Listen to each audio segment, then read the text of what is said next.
নেহারি হচ্ছে এমন এক খাবার যা গরু, খাসি কিংবা ভেড়ার মাংস দিয়ে তৈরি এক ধরনের বিশেষ স্টু। অত্যন্ত ধীর আঁচে সময় নিয়ে রান্না করা নেহারি শীতকালে কেবল শরীরকেই উষ্ণ করে না, মনকেও প্রশান্ত করে। যদিও মুঘল সাম্রাজ্যে এর উৎপত্তি, কিন্তু শত বছরের ইতিহাসে ঢাকার খাবারের তালিকায় বেশ শক্তপোক্ত দখল আছে নেহারির। আজকাল এটি অনেকেরই প্রিয় খাবার, যা শীতের মনোরম আবহাওয়ার সঙ্গে দারুণ সামঞ্জস্যপূর্ণ। মিরপুর কুর্মিটোলা বিহারি ক্যাম্পের সামনে দিয়ে গিয়ে কালশী মসজিদ থেকে উত্তরের রাস্তায় উঠলেই চোখে পড়বে চান্দুর নেহারির দোকান। প্রতিদিন ঢাকার বিভিন্ন জায়গা থেকে ভোজন রসিকরা ভিড় জমায় তার দোকানে। এই চান্দু শেখই আজ থেকে ৩৪ বছর আগে শুরু করেছিলেন এই ব্যবসা।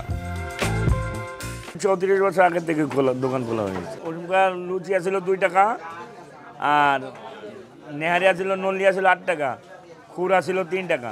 সন্ধ্যা 6টা থেকে রাত 10টা, 10:30টা, কোনো সময় 8টা বাজে শেষ হয়ে যায়। এখন আগের মতো পর্দা নাই। আগে মনে করেন মাল হালি হিসাবে বিক্রি হতো, এখানে মাল বিক্রি হয় মনে করেন কেজি হিসাবে 350 টাকা কেজি, চামড়া সহ। সাফ করতে করতে 500 টাকার উপরে পড়ে যায়। গ্র্যান্ড চান্দু নেহারি দোকানের মূল আইটেম হচ্ছে নেহারি, সঙ্গে থাকে ফুলকো লুচি আর পুরি। গরু আর মহিষের পায়া এবং হাড় চান্দু নেহারির মূল উপকরণ।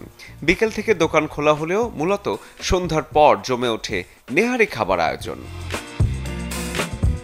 আস্ত এক নল্লি সহ এক বাটি নেহারির দাম 300 থেকে 350 টাকা, আর এক বাটি খুর খেতে গুনতে হবে 250 টাকা। চাইলে আপনিও পরিবারের সবাইকে নিয়ে এক সন্ধ্যায় চেখে দেখতে পারেন গ্র্যান্ড চান্দু শাহী নেহারি। শরীফুল হক, চ্যানেল 24, ঢাকা।